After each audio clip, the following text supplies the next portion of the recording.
È importante sottolineare quali siano stati alcuni degli aspetti evolutivi della tecnica degli APF, degli attivatori plurifunzionali. Se noi andiamo ad aprire le confezioni, vediamo praticamente innanzitutto dei differenti materiali che sono stati utilizzati nel tempo praticamente in modo differente fra di loro. Ebbene, praticamente abbiamo un materiale del passato, il caucciù, il primo materiale con cui sono stati costruiti gli attivatori plurifunzionali, e notiamo una caratteristica della rampa linguale che è molto ridotta. Il caucciù è stato abbandonato per le sue caratteristiche di biocompatibilità, ma anche per una forte elasticità che può essere vantaggiosa per il paziente, ma ha anche un cattivo sapore ed è difficile da modificare. Dal caucciù si è passati nel tempo agli elastomeri,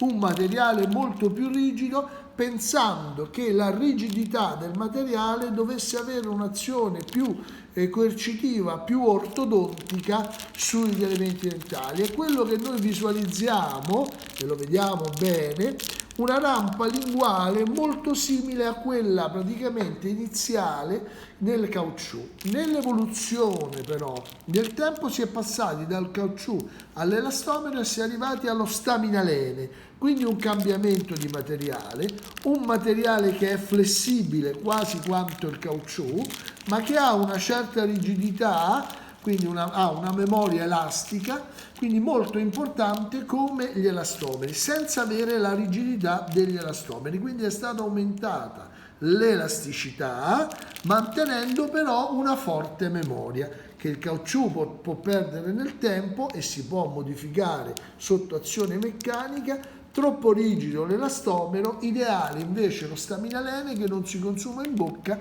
e ha dimostrato da studi effettuati una grande biocompatibilità. Parliamo di un silicone particolare.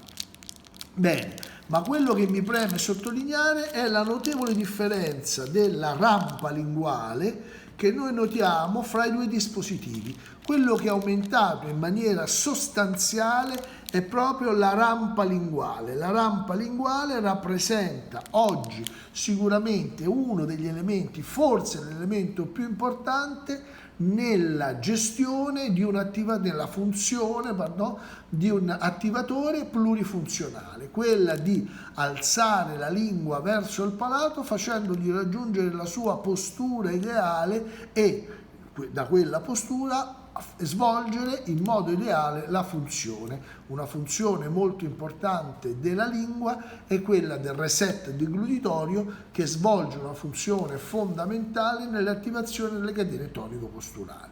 Spero così di avervi dato una nota aggiuntiva alle vostre informazioni e aver fatto porre sotto gli occhi di tutti l'evoluzione della specie verso quali sono il miglioramento di alcune funzioni e oltre a questo praticamente il mantenimento di una memoria elastica il più possibile rigida alla memoria di partenza.